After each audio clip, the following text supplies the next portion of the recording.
And for more on all this, let's bring in New York Congresswoman Claudia Tenney. Great to see you again. Thanks for being here. You know, I've gone over the Treasury Department's brief on the one-year anniversary of the so-called Inflation Reduction Act. It has nothing in it about reducing inflation. It's all about spending and green energy plans and more regulation, both of which, spending and regulation, are inflationary. They're not anti-inflation. They actually cause more inflation.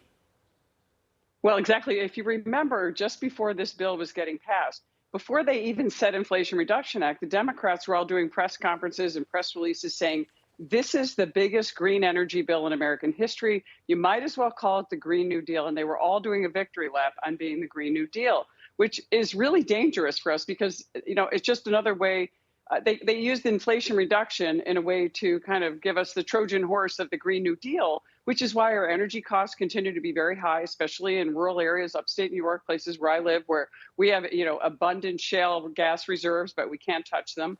We're still trying to give huge subsidies to green energy companies, including giving them charging stations. And then our governor, Kathy Hochul, has given even more subsidies and more benefits to people who pursue green energy. But that's not bringing down the cost of energy, nor is it bringing down inflation, which, as you can see, it might be off a little bit, but people are still paying more now and probably will continue to pay more for all their costs, goods, services, everything they need, including groceries. Yeah, let me just read a sentence, just one sentence from this three-page memo from Treasury Department. It says, in our first year of implementation, the Treasury Department is focused on achieving three goals, that is from the Anti-Inflation Act: creating good-paying jobs, strengthening our energy security, and tackling the climate crisis. Again, nothing about bringing down inflation, but strengthening our energy security. Does anybody think that losing our energy independence that we had during the previous administration, losing that has strengthened our energy security? Absolutely not. In fact, that's the biggest problem we see in our country today and around the world. It is about energy. Energy is probably the driver of our economy. It is energy that is causing the war in Ukraine. The Russians are leveraging their energy dominance, which, by the way, we have better energy, better oil, better gas. We never would have been in this situation had we be a truly energy dominant and had energy security. So energy is really critical to our growth. That's the only way we're going to get out of the spending and the debt crisis that we face. It's going to be growth, and it's going to mean using our energy resources that we have in a smart way. We can do that. All sorts of resources that we have.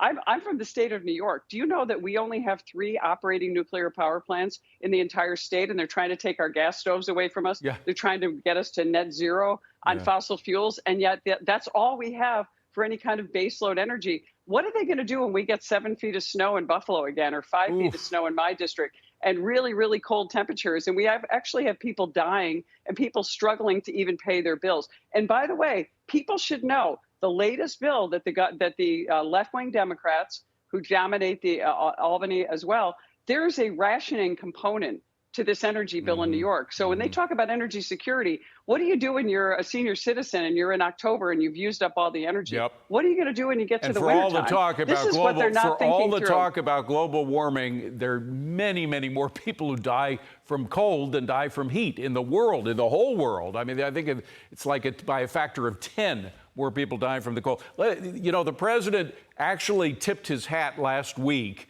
in a conversation. We don't have the tape of it, but I'll just read part of what he said. He said, "I wish I hadn't called it that," talking about the Anti-Inflation Act. He says it actually has less to do with reducing inflation than it does providing for alternatives that generate economic growth. I mean, so he came out and admitted it, but you knew it back in the time that he was trying to sell it. Why didn't Senator Manchin? Well, look, it's green energy subsidies. That's what he's talking about. You know, billions of dollars to go to wealthy people while who is, you know, forced to drive to work like we are in upstate New York. Again, we don't have a lot of public transportation, but they don't talk about that because this is truly a bill for the elites and for the wealthiest and for the Democrat donors to really cash in. And that's what they're doing. They're going to be continuing their private equity investment into these green energy companies. and see the rest of the taxpayers are going to be suffering. It bugs me that Senator Manchin bought into the whole thing. He should have known better. He's been around Washington long enough. The other thing is, and switching and he's from West Virginia. Yeah, well, and there are frankly some Republicans have bought into this too. And also something that Republicans worries us that they're buying into is the idea of not extending the Trump tax cuts. That's about the only thing that we have going for us in terms of the prosperity that we do have going, and compared to a lot of other countries around the world. And now I just don't get the sense that the House Ways and Means Committee, which you're a member of, is pushing hard enough to extend those Trump tax cuts. What's happening there?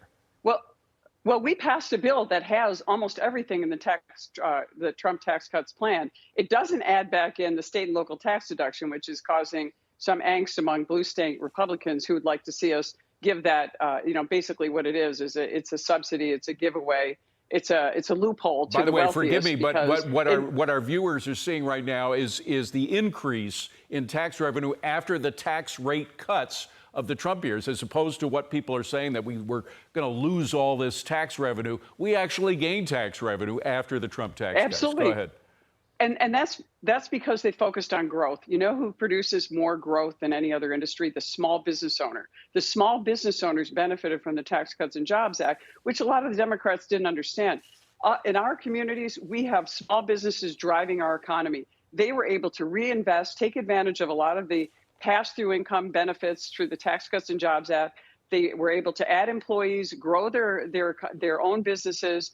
And for the first time, we actually saw something positive coming out of our state because of the Tax Cuts and Jobs Act to counter the bad policies coming out of Albany. So they were a really good thing. And when you hear the Democrats complaining about them, they also don't like to talk about the repatriation tax benefit that was in there. So big Right. companies, big iconic companies like, for example, Corning, founded in Corning, New York, was able to bring thousands of jobs back, spent, over $1 billion right into the U.S. Treasury in order to get that benefit. But in the long run, we took, I think, over $1 trillion came in from repatriated funds that were sitting in bank accounts from U.S. companies that were brought back into our U.S. Treasury, encouraging investment and growth in our own jobs, our communities. It's why so many of the unions supported it. I heard you say in the clip, or Biden say in the clip earlier, the unions were buying into the green energy. Right. Well, the unions would like us to see more nuclear power and more investing in our gas and oil energy, jobs. I mean, fossil fuels. pumping gas Absolutely. and oil are union jobs, and there have been thousands of those that have been lost. Very quickly,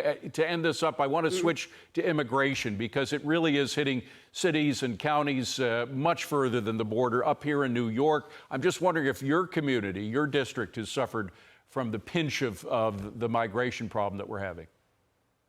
Well, absolutely. I mean, this has become a disaster. You've seen 2 illegal immigrants alleged and accused of rape just up in the Buffalo region in Erie County, just outside my district. You're seeing crimes committed by these immigrants being dumped on the communities that can't afford them. It's a huge problem. But Kathy Hochul put $1 billion in new taxes into the last budget just to pay for new illegal immigrants coming across both the northern and, yes, the southern border, which is also New York State. So they have created this crisis with their money. They're incentivizing immigrants to come through. They've created sanctuary cities. They've encouraged these people to come, and now the taxpayers are paying for it. And it's a tragic situation when you see the crimes that are being committed, because this all could have been avoided. But it's, Joe Biden's policies.